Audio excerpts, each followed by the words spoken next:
Son las 9 de la mañana con 10 minutos. Luego de ese comienzo musical del programa, estamos preparados para compartir con ustedes nuestro panel del día de hoy. Tenemos ya varias temáticas para abordar junto a Flavia Torrealba, presidenta del Partido Regionalista Verde, y también a Joaquín Sierpe, analista de políticas públicas de la Fundación Pivotes. ¿Cómo están? Bienvenidos, gracias por acompañarnos esta mañana. ¿Cómo les ha ido? Muy bien, muchas gracias. Hola Rodrigo, súper bien, hola Flavia. Bueno, hola.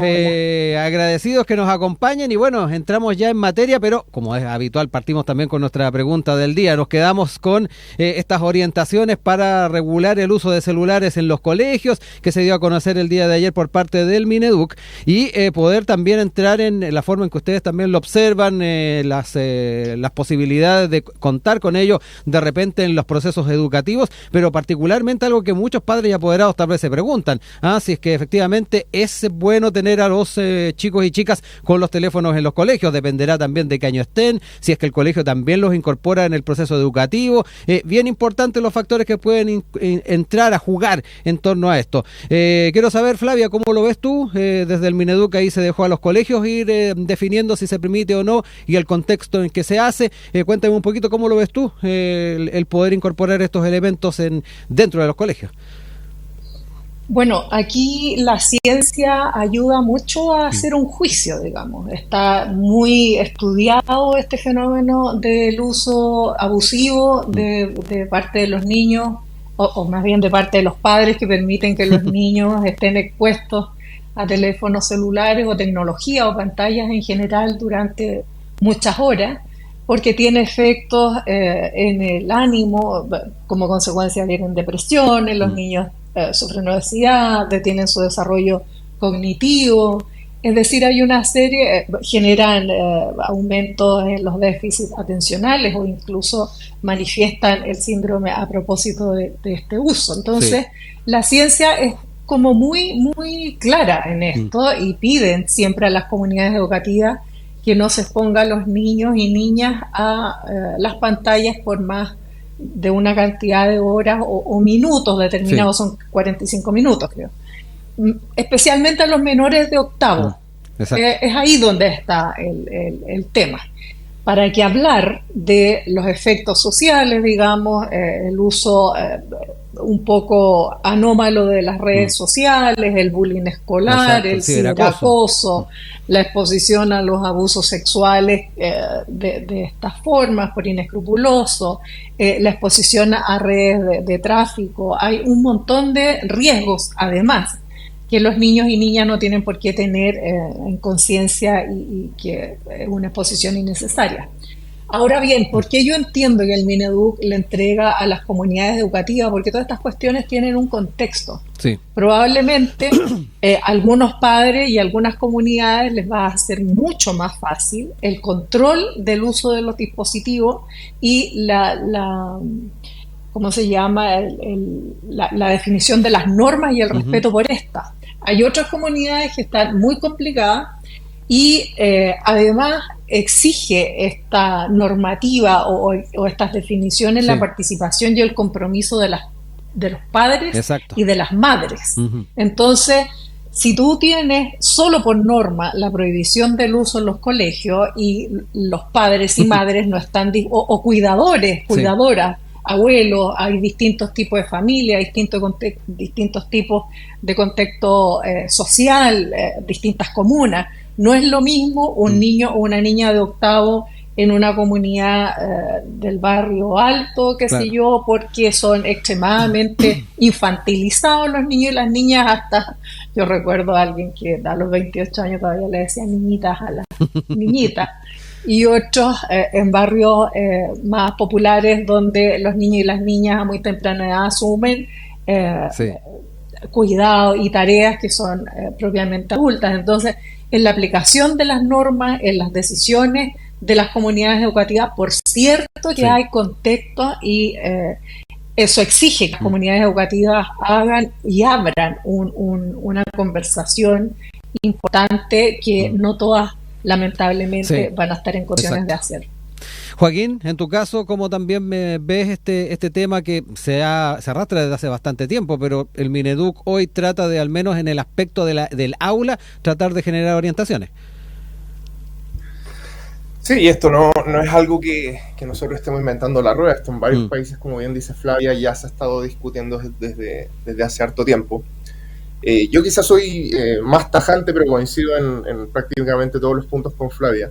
Yo, salvo excepciones muy particulares pedagógicas, justamente prohibiría que se pudiesen utilizar teléfonos en los colegios.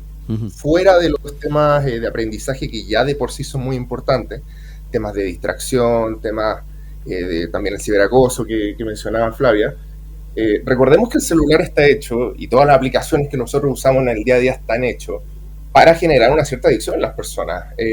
Eso en temas de autoestima en los niños puede ser muy importante, y al final que nosotros permitamos que durante un plazo de 8 horas, por ejemplo, que esté un niño en el colegio el día a día, esté junto al celular, genera problemas de interacción que pueden ser súper importantes para su futuro. Yo quizá lo veo de un tema más nostálgico, yo soy bien chico, pero no tanto.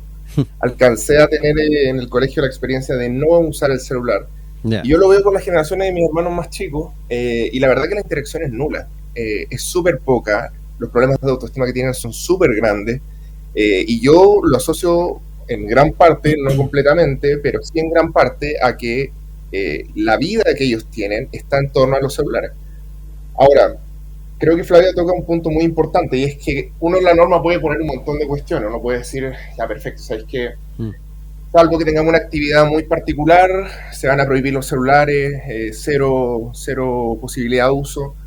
¿Qué pasa en contextos más vulnerables donde, por cierto, la autoridad del profesor es muy baja? Nosotros estamos más que claros y conocemos la crisis de autoridad que existe, la crisis de violencia que existe en muchos colegios. ¿Y qué pasa si un estudiante llega y no, yo si quiero utilizar mi celular?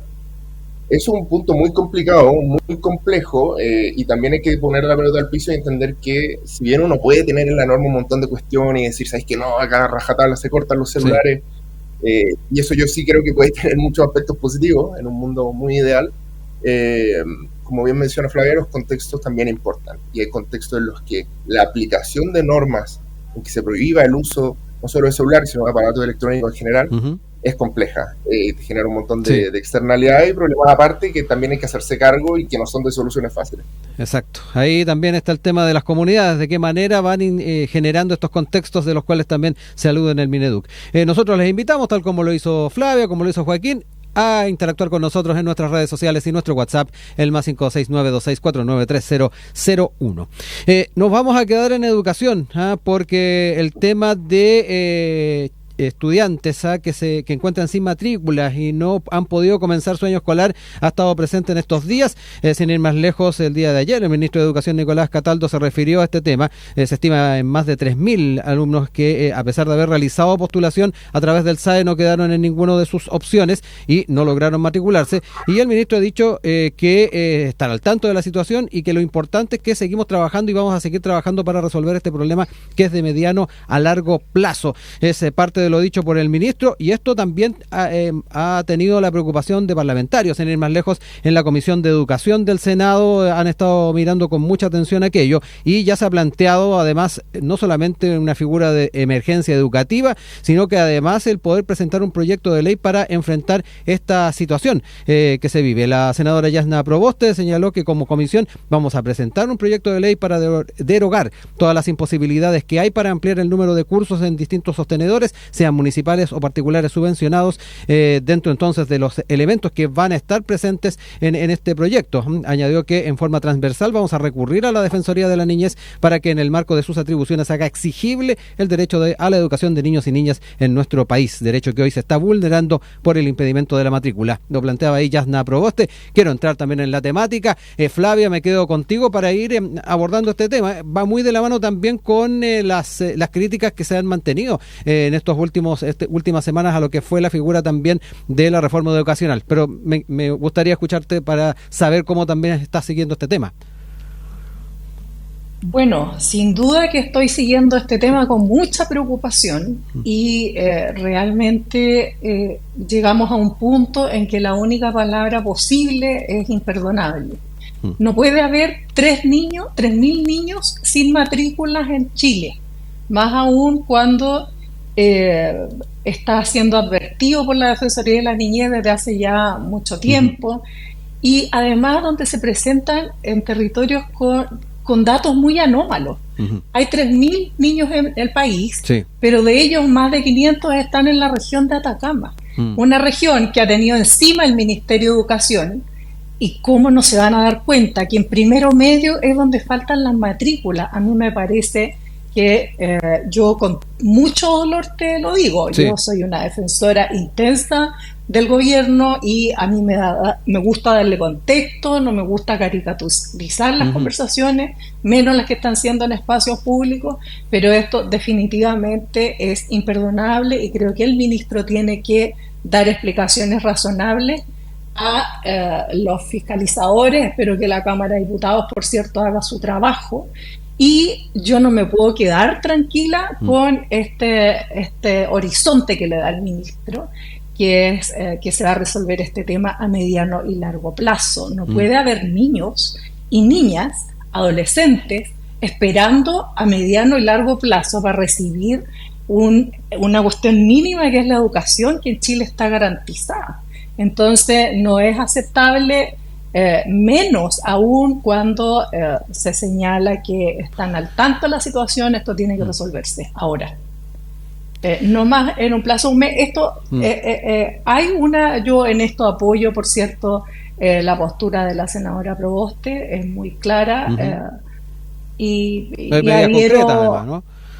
Es que no puedes tener 3.000 niños sin matrícula escolar, ofreciéndole exámenes libres. Yo tuve un hijo en exámenes libres y requería un extremadamente grande apoyo académico para poder rendir los exámenes libres y, por cierto, un esfuerzo económico muy importante. Entonces, no es una opción, es una opción. Sin duda que es muy preocupante. Sí. Joaquín, en tu caso también saber cómo observas no solamente la evaluación que se está haciendo desde el Ejecutivo, de una u otra manera la forma en que se está enfrentando esta emergencia, que ya lo planteaban los senadores y senadoras, sino que además las formas en las cuales se puede abordar. El proyecto daba cuenta de algunas posibilidades, pero de verdad que puede que nos quedemos cortos, tomando en cuenta, tal como lo decía Flavia, la gran cantidad de estudiantes que están en esta situación.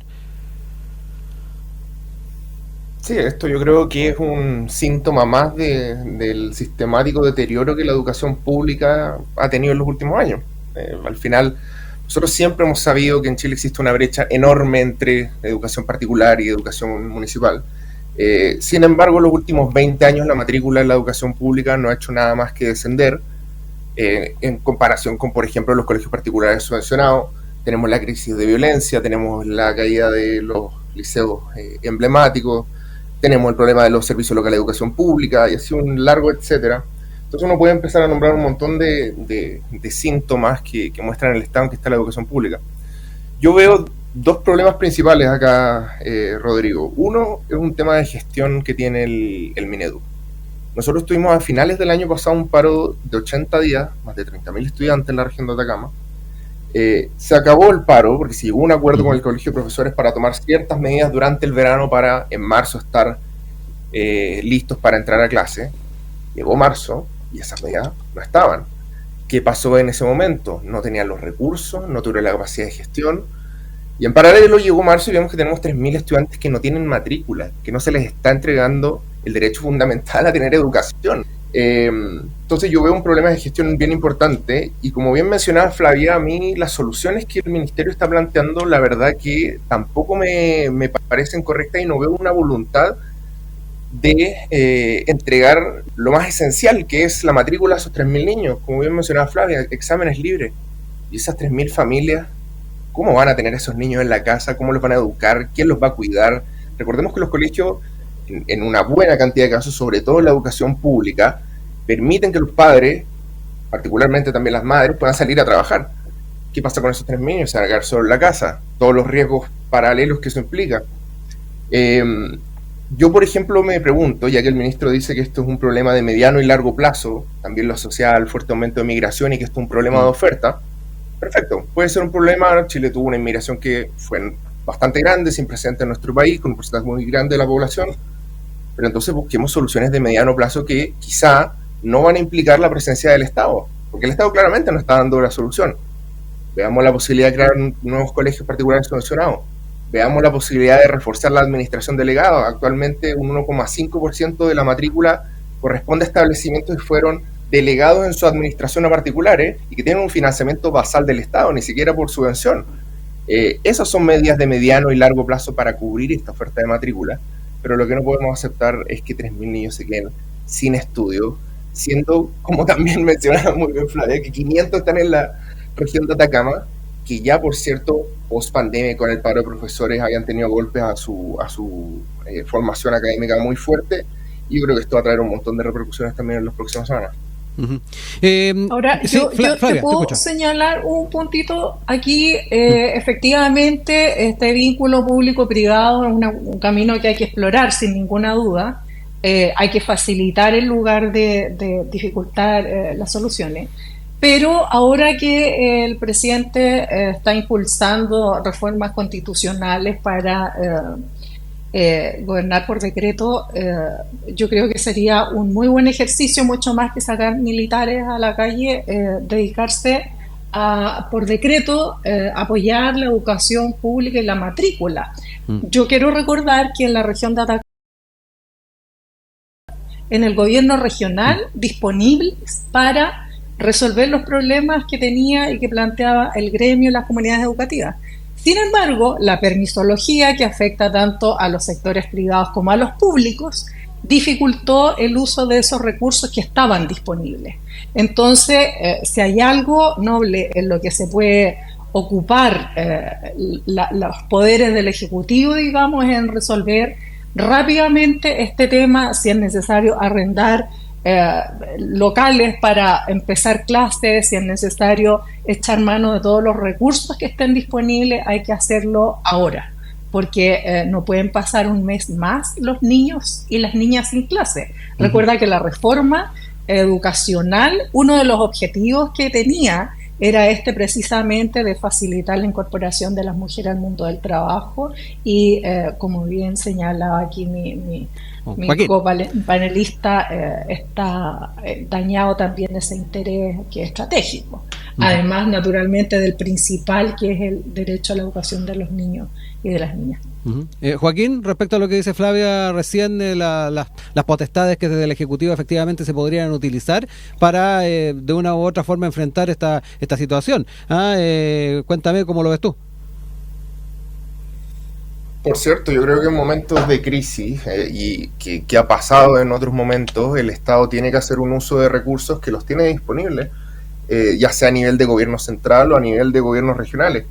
El contrafactual de no hacer eso y decir, sabe que tenemos un problema de matrícula y de oferta, pero estamos trabajando para subsanarlo a mediano y largo plazo, es asumir que nosotros al menos por un par de años vamos a tener niños que derechamente no van a tener acceso a la educación, y eso es inaceptable.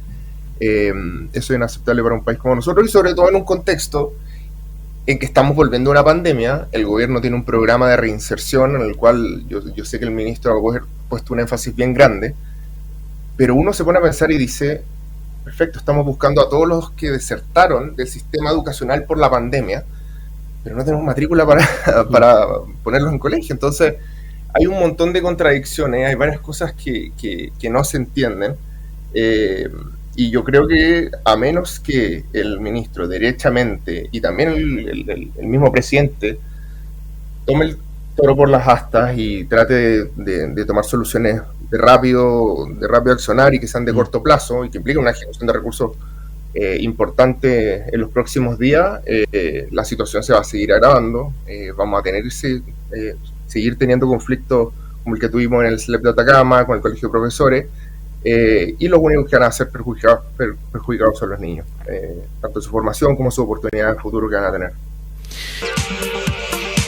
9:35. Estamos junto a ustedes en Enlace USACH, en nuestro panel de esta primera hora del programa, junto a Joaquín Sierpe, analista de políticas públicas de la Fundación Pivotes, y también Flavia Torrealba, presidenta del Partido Regionalista Verde.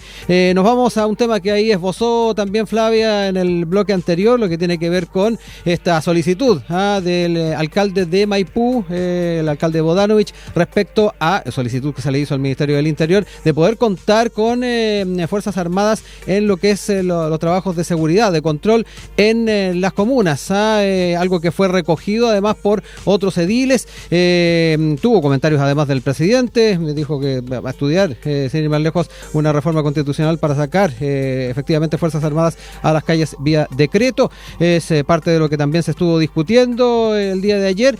Hubo también miradas de ediles que no estuvieron muy en la línea de poder sumar a las Fuerzas Armadas en las calles. Es el caso de Evelyn Matei, la alcaldesa de Providencia, lo considero irresponsable, inviable e inconsciente, entre otros términos. Pero además hoy día también en La Tercera aparecen opiniones que vienen desde el mundo castrense. Llegaron a un consenso, dice La Tercera, sin ley que fije las reglas de uso de la fuerza, ni las que establece las zonas de infraestructura crítica, ningún uniformado cumplirá labores preventivas, pero además advierten que no tienen personal para poder cumplir esa labor y no quieren ser utilizados como medida parche ante cualquier crisis de seguridad que surja, es lo que aparece hoy día en La Tercera. Dejo también ahí la palabra a ustedes para poder entrar en este tema que cada cierto tiempo también surge, pero que hoy, a propósito de lo planteado por el alcalde de Maipú, también genera de una u otra forma ciertos cambios en la visión que se tiene en el oficialismo. Me quedo contigo, Joaquín, para empezar. Sí, a mí me llamó harto la atención del alcalde Bodanovich. La verdad que cuando vi que tenía una pauta con la ministra del Interior, lo que menos esperaba era que a la salida iba a pedir militares en las calles para resguardar la seguridad pública. Creo que al gobierno no le debió haber caído muy bien tampoco, porque justo estamos en el aniversario de los 2 años del presidente Boric.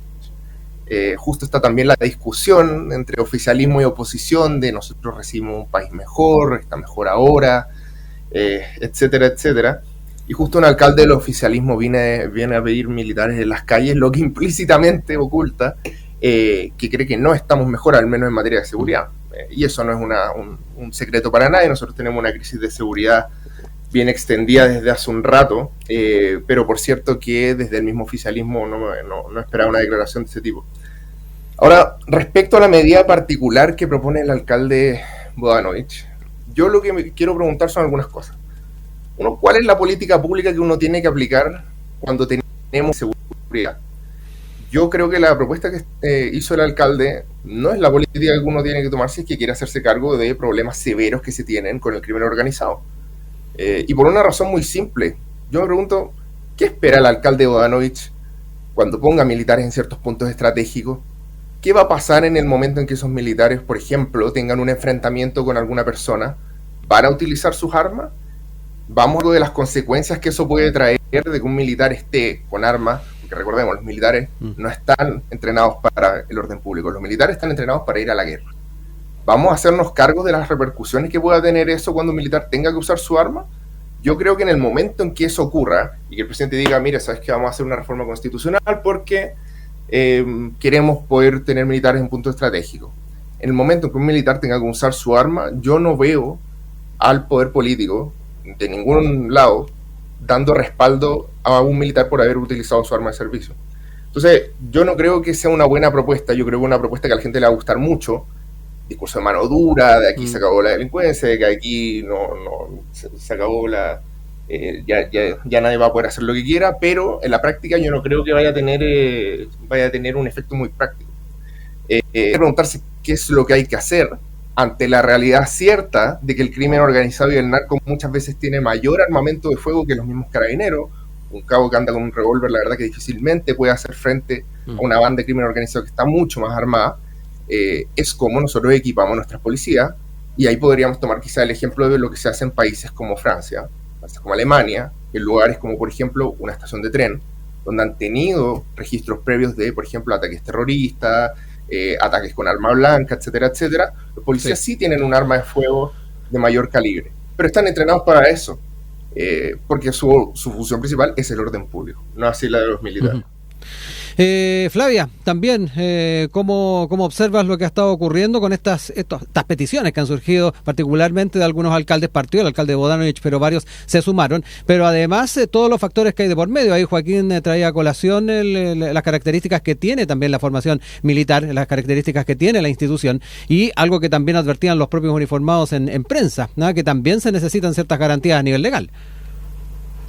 Bueno, voy a partir por un punto que expone Joaquín. Efectivamente, bueno, y también recordar que Chile tiene una de las policías más militarizadas del mundo.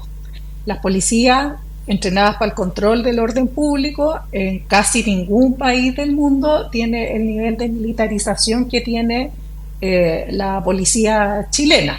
Por lo tanto, ya estamos en una discusión que no es puramente conceptual.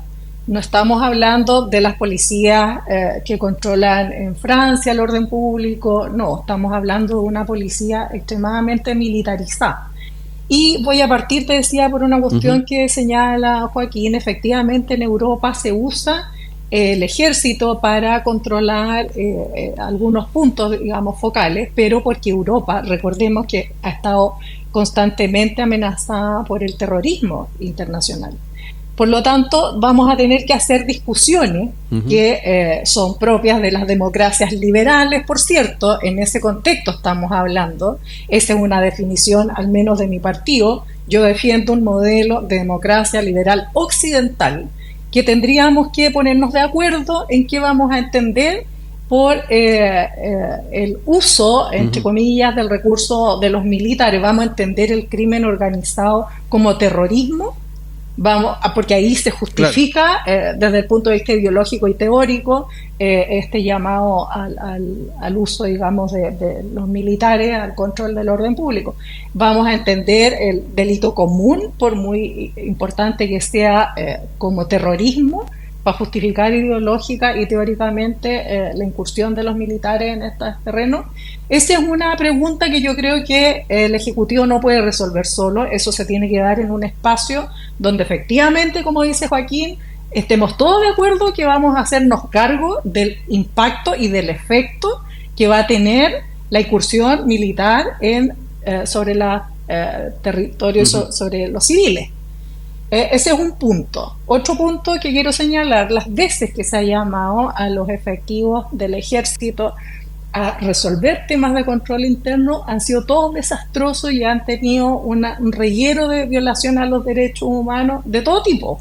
Recordemos en Haití y la cantidad de niños nacidos por violación. Incluso había identificado a algunos militares chilenos involucrados en esa acción. En México, cada vez que se ha tratado de resolver, y el crimen solo se incrementa, no disminuye, porque da la sensación, la falsa seguridad de que por tener militares circulando por las calles hay que dejar de hacer lo que tienen que hacer los gobiernos, especialmente los gobiernos comunales, y por eso yo soy tan crítica de Bodanovich en ese punto. Esa señal que da el alcalde es casi colgar los guantes. Es decir, no me la pude para administrar una comunidad que se supone que iba a ser administrada en una lógica distinta a la que tenía un gobierno de la derecha, donde íbamos a partir, supuestamente, o esa era la propuesta o el entendido, desde la articulación de las fuerzas sociales, recuperar espacios públicos, entregarle herramientas a las comunidades para defenderse también, e ir ampliando y recuperando los espacios de las comunidades y quitándoselas al crimen y al narco. Entonces, eso también tiene implícito esta especie de renuncia, este colgar los guantes. Yo no fui capaz de hacer esto. Y por cierto que está la componente electoral en esto, sí. Es innegable que hay un contexto electoral que hace que se enganchen algunos líderes de los discursos que son más sentidos en la población y se hagan cargo de la indignación y lo traduzcan en titulares. ¿Qué significa esto? No sé qué significa. Yo al menos tengo en el recuerdo que la última vez que se hizo unánime la solicitud de traer militares a los gobierno y a las tareas que el orden democrático exige, terminamos con una dictadura militar atroz, con 18 años de oscuridad, de persecución a los derechos humanos y a la fuerza la instalación de un sistema económico brutal. Así es que de ninguna forma lo acepto y de ninguna forma creo que otra cosa es usar todas las herramientas que el Estado tenga para controlar, pero demos las discusiones antes. Hablemos bien en el Congreso Nacional, donde se tienen que dar las discusiones porque estamos teóricamente todos representados, y tenemos que multiplicar, distribuir la responsabilidad de lo que significa hacerse cargo de eventuales transgresiones a derechos humanos fundamentales. Sí, Joaquín, quedémonos un poco también con parte de lo que nos planteaba Flavia en torno a las formas que tenemos que enfrentar estos desafíos más allá de medidas como puede ser tener militares en las calles. Ahí abordaba la manera en que el Estado con sus herramientas puede hacer frente a aquello. También a los gobiernos locales, el no colgar los guantes y de una u otra forma también buscar las alternativas dentro del Estado. ¿Lo ves factible? Muchos dicen que también hace falta hincarle un poquito más el diente a lo que es de dónde vienen los dineros, la ruta del dinero que están involucrados en los delitos, en el narcotráfico, en fin. Muchas veces se ha hecho ese diagnóstico, sin embargo no se ha tenido éxito en diferentes administraciones. ¿Por dónde va, crees tú, también este tema, más allá de lo que puede ser una medida cortoplacista que se podría considerar de tener militares? Sí, esto es un fenómeno que, por cierto, tiene múltiples aristas. La persona que diga que esto se arregla de una forma y con eso problema solucionado, la verdad, admiro la confianza que tienen en una sola política en una sola medida de política pública. Pero claramente esto es algo que se aborda desde muchos frentes. Existen un montón de cuestiones que tenemos que analizar y podemos dar varios ejemplos. Tenemos, por ejemplo, casos como el del juez Urrutia, que permite que personas que están condenadas o que están siendo investigadas y están en prisión preventiva, que están vinculadas con el narco, que están vinculados con un crimen organizado y con violencia muy, muy extrema, puedan tener beneficios carcelarios que un reo común y corriente no las tiene. Tenemos también otra cosa muy importante, y es que en Chile hace rato que necesitamos que se construyan más cárceles. Está bien que nosotros queremos más reinserción y eso es lo esperable y es lo ideal en un régimen democrático, pero también tenemos que entender que en la medida en que nosotros combatamos a un crimen organizado mucho más robusto, vamos a tener que tener también más lugares donde tener a esas personas para cuando sean detenidas, porque esas personas están cometiendo crímenes que derechamente tienen pena de cárcel. Y si ya tenemos cárceles que no están dando abasto, que por cierto, quienes son capturados siguen operando desde dentro, eso genera un problema muy grande. Tú mencionas el seguimiento de los dineros. Claro que sí. Por ejemplo, que los bancos tengan que reportar, eso yo lo escuchaba hace un tiempo, cuando una cuenta bancaria tenga muchas transferencias seguidas en un momento y que eso pueda ser indicativo de una transacción o algo por el estilo, o haya montos demasiado grandes que se entreguen en efectivos que tengan que reportarse. De todas esas maneras, y la verdad que hay un largo etcétera, podemos hacer un combate al crimen organizado, creo yo, más robusto, pero dicho eso, yo creo que todavía, y esto tanto a nivel político en la derecha como en la izquierda, no le hemos tomado el peso a la crisis de seguridad que estamos viendo. No le estamos tomando el peso a situaciones como las que ocurrieron con el teniente Ojeda, que personas literalmente vestidas como militares se metieron a su casa, lo sacaron a una persona que tenía una visa de asilado político en nuestro país. Eso es una cuestión gravísima, y no estamos dimensionando que esas personas entraron como Pedro por su casa, sacaron a una persona, la asesinaron, y la verdad que uno dice, hasta el día de hoy no es responsable.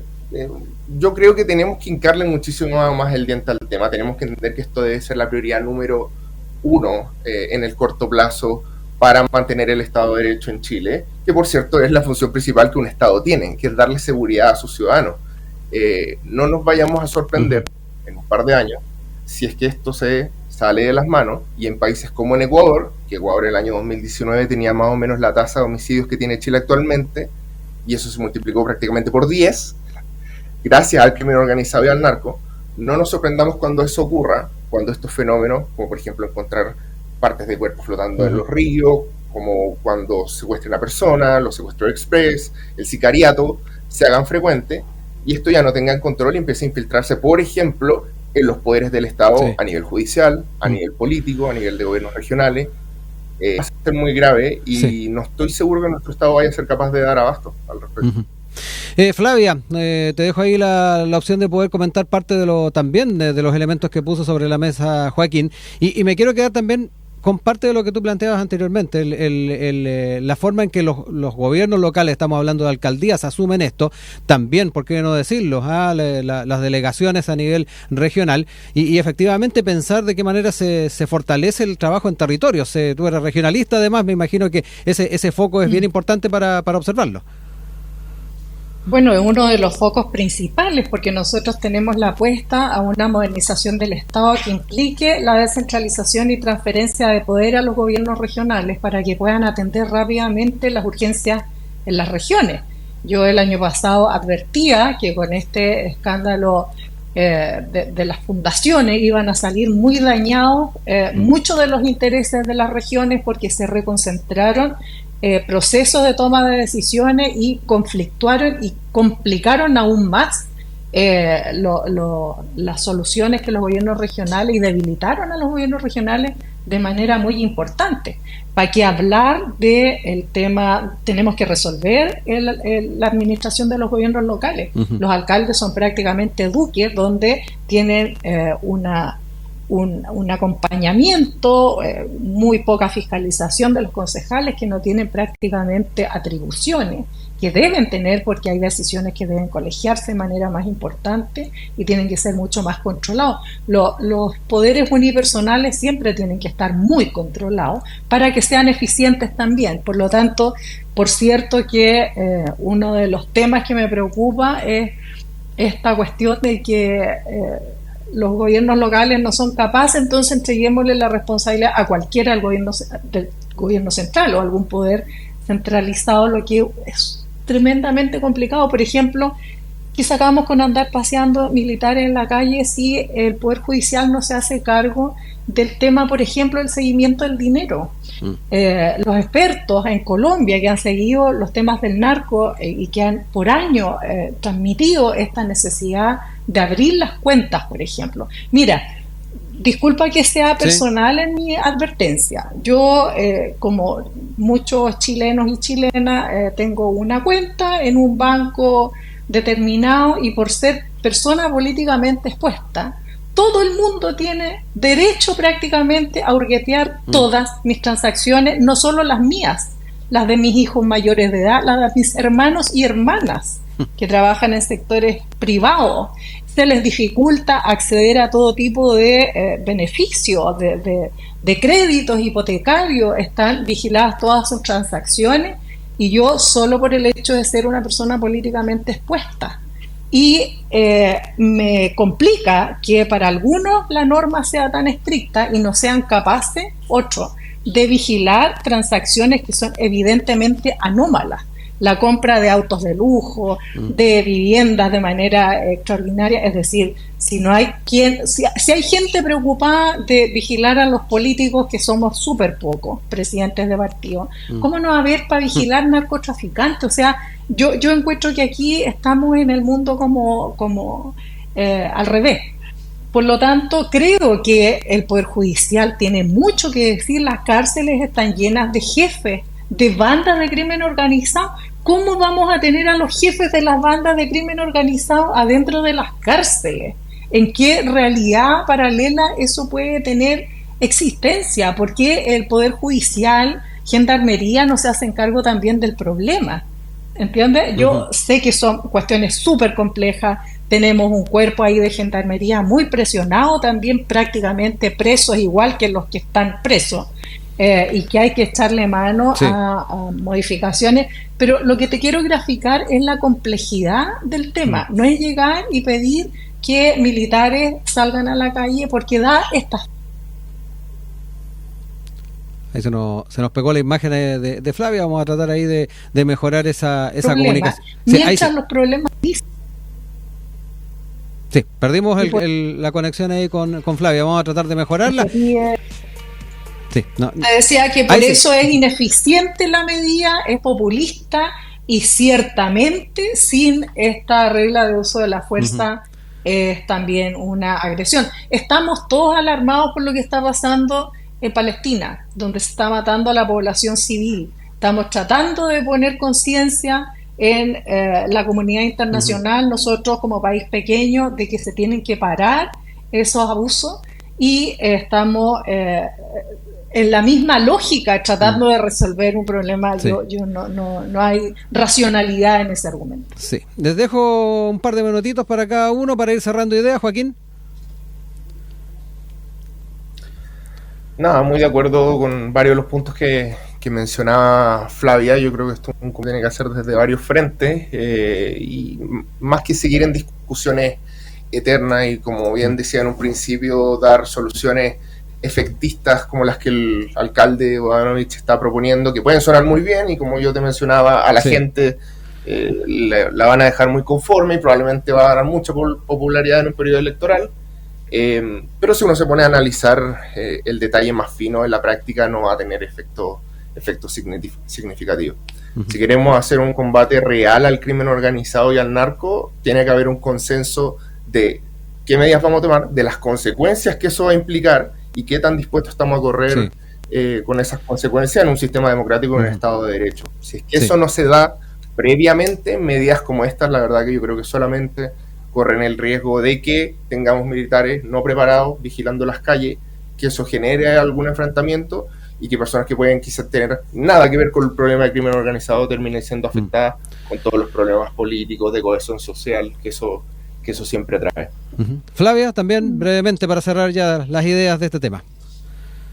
Sí, para cerrar este tema yo insisto en que nuestro marco, nuestro contexto es un sistema democrático occidental, porque si yo veo dónde están los militares haciendo cosas que tiene que hacer el Estado, voy a hablar de Venezuela, de Corea del Norte, de Cuba, de todos los países que son criticados en cuanto a falta de democracia. Entonces, un Estado democrático no puede dar esas mismas respuestas. Por otro lado, me quedo, y para cerrar, digamos, con la preocupación por las matrículas escolares. Yo insisto, no es aceptable en un país, en ningún país, menos en uno que está tratando de ir caminando al desarrollo, que haya 3.000 jóvenes, niños y niñas sin matrícula escolar, y creo que es hora de que el Ejecutivo use sus facultades para regularizar esta situación, echando mano de todo lo que tenga a su alcance sin ningún complejo. Por lo tanto, me quedo con esa preocupación, haciendo un llamado al ministro de Educación. Yo soy una presidenta de un partido oficialista que trabajó mucho para que el presidente Boric llegara al gobierno, y con la misma fuerza que trabajamos para que llegara al gobierno y que impulsara un programa común para todos, le pido que se hagan cargo de resolver este problema. Aquí no tenemos más que 20 días para que los niños y las niñas vuelvan a clase. No es aceptable esa situación. No me queda más que agradecerles. Joaquín Sierpe, Flavia Torrealba nos acompañaron en esta jornada de día jueves en el panel de Enlace USACH. Un abrazo a ambos, que estén muy bien, nos reencontramos pronto. Gracias. Saludos, Joaquín. Gracias, Flavia. Chao, chao.